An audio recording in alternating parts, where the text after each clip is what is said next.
ಗ್ರಾಮಸ್ಥರು ನಿನ್ನೆ ಈ ಹುಡುಗಿ ನಿನ್ನೆ ಸಂಜೆ ಅಚಾನಕ್ ಆಗಿ ಬಂದಿದ್ದು ಅನಾಮಿಕ ಹುಡುಗಿಯನ್ನು ಉದ್ದೇಶದಿಂದ ನಮ್ಮೂರಿನ ಗ್ರಾಮಸ್ಥರು ಭಾಗ್ಯಮ್ಮ ಮತ್ತು ರಾಜನಾಯ್ಕ ಈ ಹುಡುಗಿನ ಗುರುತಿಸಿ ಮಾತಾಡಿಸಿದ್ರು.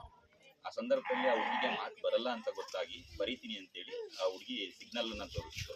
ನಂತರದಲ್ಲಿ ಬುಕ್ಸ್ ಅನ್ನ ಕೊಟ್ಟಾಗ ಆ ತಂದೆ ತಾಯಿ ಅಪ್ಪ ಅಮ್ಮ ಎಲ್ಲರ ಹೆಸರನ್ನು ಕೂಡ ಅಲ್ಲಿ ಬರೀತು.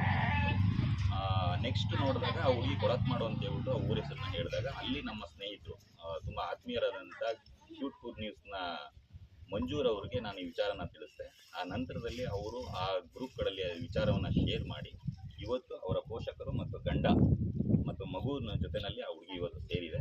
ಇದೊಂಥರ ನಮಗೆ ಖುಷಿ ತಂದಿದೆ. ಈ ಎಲ್ಲದಕ್ಕೂ ಮೂಲ ಕಾರಣ ಮತ್ತು ರಾತ್ರಿ 11-12 ಗಂಟೆ ತನಕ ನಮ್ಮ ಜೊತೆಯಲ್ಲಿ ಸಹಕರಿಸಿದಂಥ ನಮ್ಮ ಅವಿನಾಶ್ ಸರ್ ಅವ್ರಿಗೆ, ಹಾಗೆ ನಮ್ಮ ಗ್ರಾಮಸ್ಥರು, ಮುಖ್ಯವಾಗಿ ನಮ್ಮ ಮಹಿಳೆಯರಿಗೆ, ಜೊತೆಗೆ ನಮ್ಮ ಕೊಡಗು ಮಾನವ ಹಕ್ಕು ಆಯೋಗದ